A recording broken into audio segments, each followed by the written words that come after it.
Bismillahirrahmanirrahim. Assalamualaikum warahmatullahi wabarakatuh. Anak-anak sekalian, jumpa kembali hari ini dengan Ustaz Arifin pada mata pelajaran Quran Hadis kelas 2. Marilah kita awali kegiatan hari dan baca doa kepada Allah. Semoga aktivitas kita mendapatkan ridho dan pahala dari Allah. A'udzubillahi minasyaitonirrajim. Bismillahirrahmanirrahim. Raditu billahi rabba wa bil islami dina wa bi Muhammadin nabiyyan wa rasula. Rabbi zidni ilma warzuqni fahma. Amin. Baiklah anak-anak sekalian, kita akan lanjutkan pada pertemuan hari ini.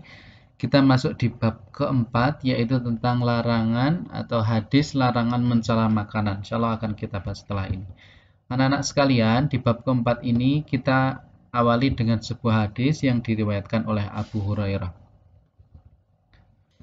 Nah, kita awali dengan sebuah hadis yang diriwayatkan oleh sahabat Nabi, yaitu Abu Hurairah, di mana hadisnya berbunyi, Ma'aba Nabiyyu sallallahu alaihi wasallam ta'ama qatu inishtahahu akalahu wa illa tarakahu.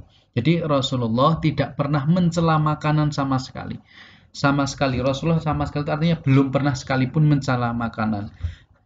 Kemudian lanjutnya inishtahahu akalahu wa illa tarakahu. Jika beliau berselera atau suka, beliau memakannya. Dan jika tidak suka dengan makanan tersebut, maka beliau meninggalkannya. Tarakahu. Hadis riwayat Bukhari dan Muslim. Sebelum kita bahas tentang hadisnya, kita lihat dulu kosakata dalam hadis tersebut. Yang pertama adalah aba, artinya mencela. Kita tidak boleh aba terhadap makanan, mencela makanan. Ta'aman itu artinya makanan, qattu itu sama sekali, walau sekali. Jadi Rasulullah tidak pernah sama sekali mencela makanan. Ishtaha artinya berselera, akalahu artinya beliau memakannya, akala. Kemudian tarakahu beliau meninggalkannya. Anak-anak sekalian, penjelasan hadis di atas menunjukkan bahasanya agama Islam adalah agama yang sempurna.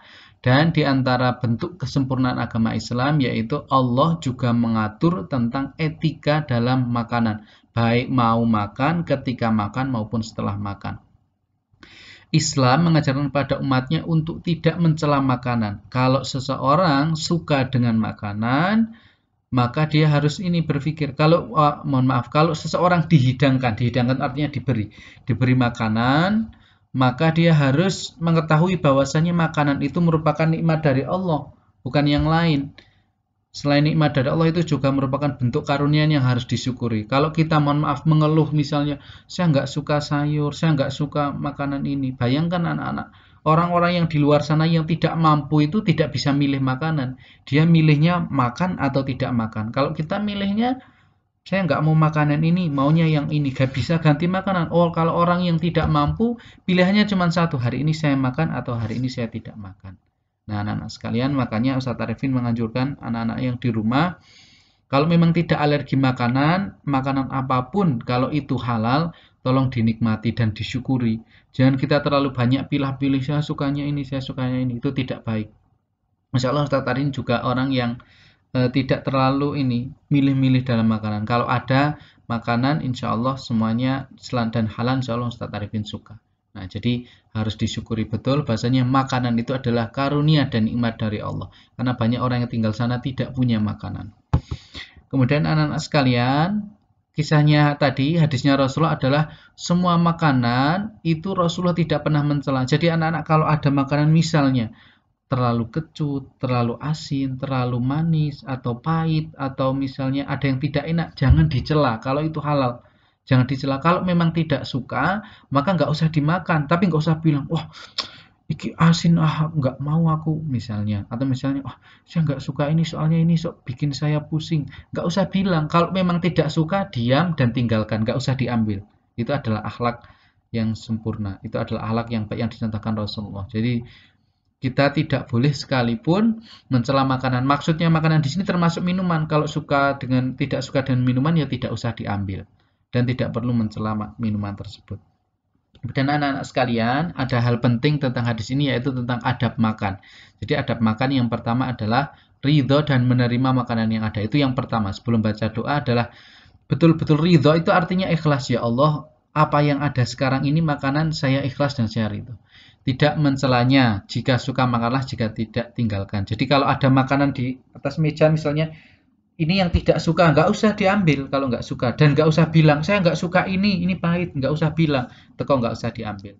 Yang ketiga adalah mencuci tangan sebelum makan, kemudian baca bismillah, makan dengan tangan kanan, makanlah makanan yang paling dekat. Nah ini penting, jadi kalau dalam meja makan ada berbagai makanan, usahakan ambil yang dekat. Kecuali kalau misalnya di dekat kita makanan nggak ada dan kita sukanya yang di piring agak jauh, nggak apa-apa bilang. Tapi kalau ada makanan sama, misalnya di sini tempe, di pojok sana juga tempe, kok anak milih ambil yang pojok sana, itu merusak suasana makan. Meja makannya jadi berantakan dan sebagainya, jadi tidak boleh.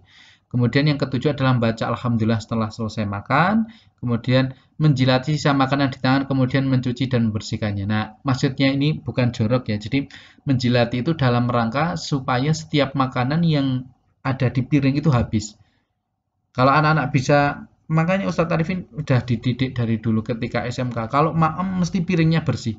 Bersihnya kenapa? Karena setiap makanan satu sayur, meskipun itu sawinya tinggal satu potong, nasinya tinggal sedikit, tak habiskan. Anak-anak juga harus berlatih dari sekarang. Kalau makanan sudah kalian ambil, tanggung jawab sampai habis. Benar-benar sampai bersih. Jangan sampai makanan punya kebiasaan makan sok disisain. Itu nggak boleh, itu adab yang tidak baik. Karena kalau kita menyisakan makanan berarti mubazir, dan mubazir itu adalah salah satu sifatnya setan. Anak-anak sekalian, untuk pertemuan kita hari ini saya kira cukup sampai di sini. Untuk tugas evaluasi Quran Hadis adalah mengerjakan latihan 1 dan latihan 2 yang ada di halaman 38 dan 39. Untuk latihan 3 tidak perlu dikerjakan, latihan 1 dan latihan 2 hasilnya difotokan dan kirimkan hasilnya ke WA Ustazah Bekti. Nah, di sini belum Ustaz Arifin tulis ya, tapi tolong tugasnya dikirim ke WA Ustazah Bekti. Kita akhiri bersama anak-anak dan baca doa setelah belajar. Bismillahirrahmanirrahim. Allahumma arinal haqqa haqqa warzuqna tibaa, warinal batila batila warzuqna ijtinaba. Assalamualaikum warahmatullahi wabarakatuh.